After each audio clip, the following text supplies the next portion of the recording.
Okay, and in this video, I'm going to address a common challenge that I'm seeing a lot right now with consultants that are looking to build a really healthy pipeline and generate new business opportunities, who have fallen into the trap of trying to create complex funnels and this authority content. And I'm not saying any of those are bad, but they have so much more untapped opportunity that they are not using. So let me walk you through a process that I run with my clients. And in fact, it's one that I'm doing right now with people who I'm working on in a small cohort program that I'm running. I'm just going to move that over there. So the first thing that we need to look at is, what are the opportunities open for you to get into conversations? So our KPI is initial conversations.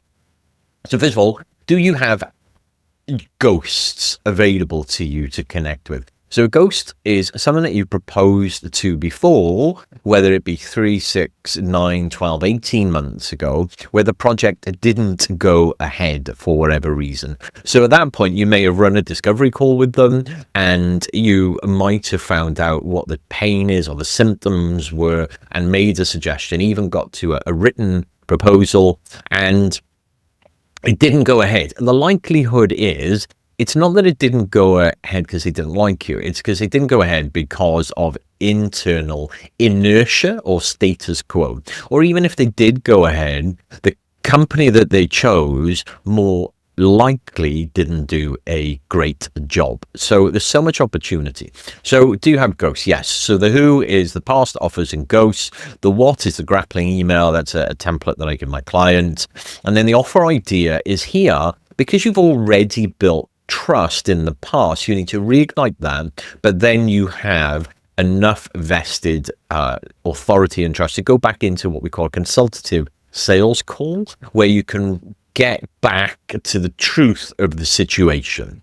Then once you've done that, or if you don't have that, then the next phase is, do you have recent successes? So 2 people that have come onto the recent cohort could probably fill their pipeline for the next 3, 6, 9, 12 months, just off of the back of the client work that they've recently done and the successes that they've created. So the who is, we're running the bullseye process through business units. So one of them had worked for a team within a specific business unit, so they could replicate out what they've done within different divisions within the same business unit.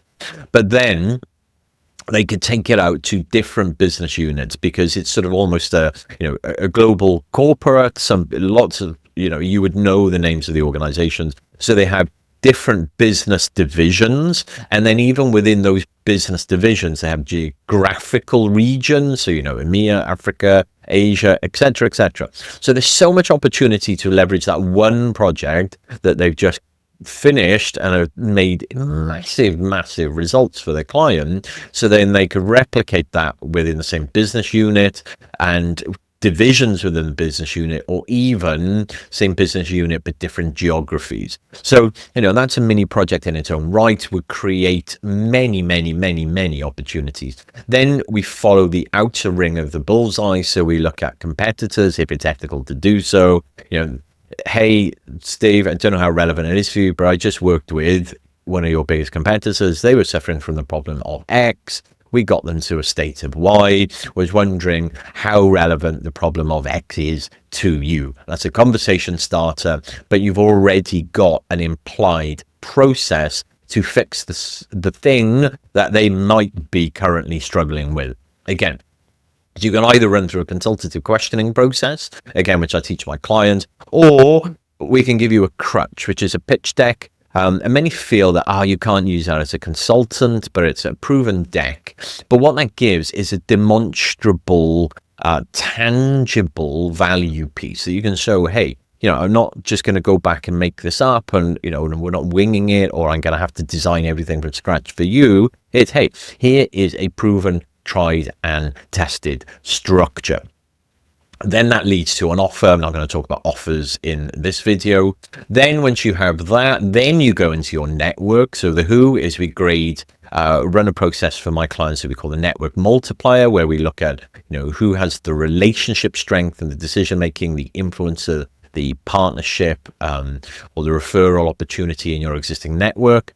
Then we've got a split. Do you have a new idea or offer you can show them, or a proven offer that is already selling, that people have bought? If yes, you can package that up into a pitch deck that is tied into a known problem or offer, and then that can naturally lead to an easy to say yes to offer to get you into working with those clients. If not, we run what we call the client insight interview, and again, I teach my client that process.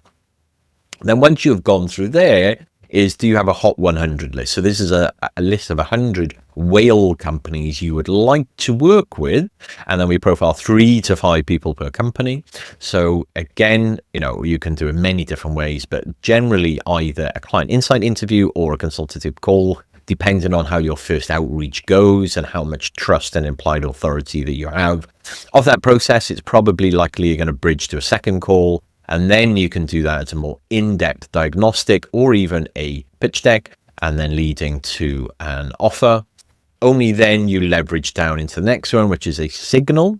So I teach my clients, and I talk about an example of one consulting company that filled their pipeline for years and years with just tracking one type of senior role in person, because it's some new senior person, new in role in a certain style of organization.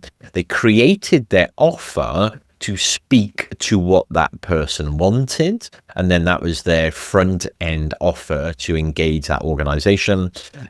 When they reached out for a conversation, they had some content pieces.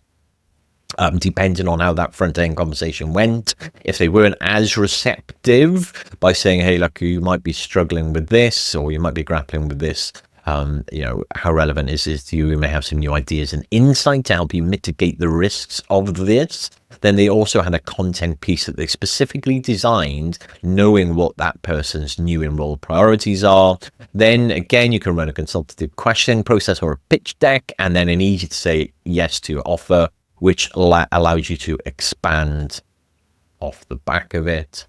Then why am I seeing this here? Let me go back a second. What have I done to my diagram? Okay, so then we have referrals. So most people say, well, Pete, referrals should be at the top. But yes, but everyone is busy right now. So the people who are likely to be giving you referrals are busy. They're not going to have your vested best interests at heart. So all of these are something that you can control. You can monitor it. You can take charge and implement. This you can't. But yes, we will do it. And then you have what we call ICP. So generally you've got your target addressable market. So all of the people within your, say, geographical region or vertical that have the same demographics, psychographics, etc.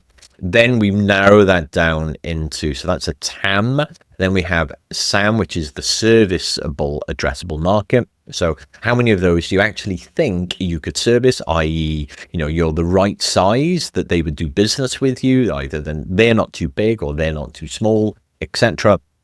And then within that, you have a subset of that, which is your ideal client profile. So, is there something about them? Is it about their culture? Is it about the stage of development? Is it about their stated values that would make them an ideal client profile for you?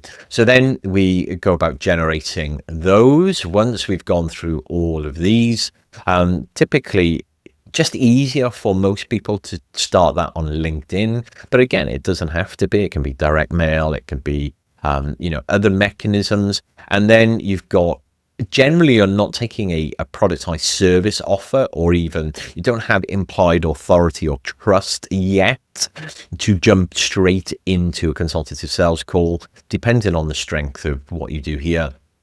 But you can offer your ideas and insight either through an executive briefing, some type of audit, or a road mapping session. And only then, once you've exhausted all of those, which could create 30, 60, 90, first front end conversations for you, then do we really then put the focus on attraction and that is via content, which is where most other people who are teaching consultants start, and they're just missing so much opportunity. And it's really, it's like a dagger to my heart when I read some of the stuff that people are writing. And when I jump on onboarding calls with clients, they say, well, I've been creating content for 12 months, 18 months now, and I had nothing from it. When if only they'd followed this process, what I teach them to do here about leveraging recent successes, they could fill their pipeline within a couple of months with, ideal fit clients, and close those deals, condense those deals down because they have leverageable reference points, they have proof, they have probably created a model and a process. So that is why I've created this video for you right now. So this is what I do with cohorts or one-to-one clients that I work with.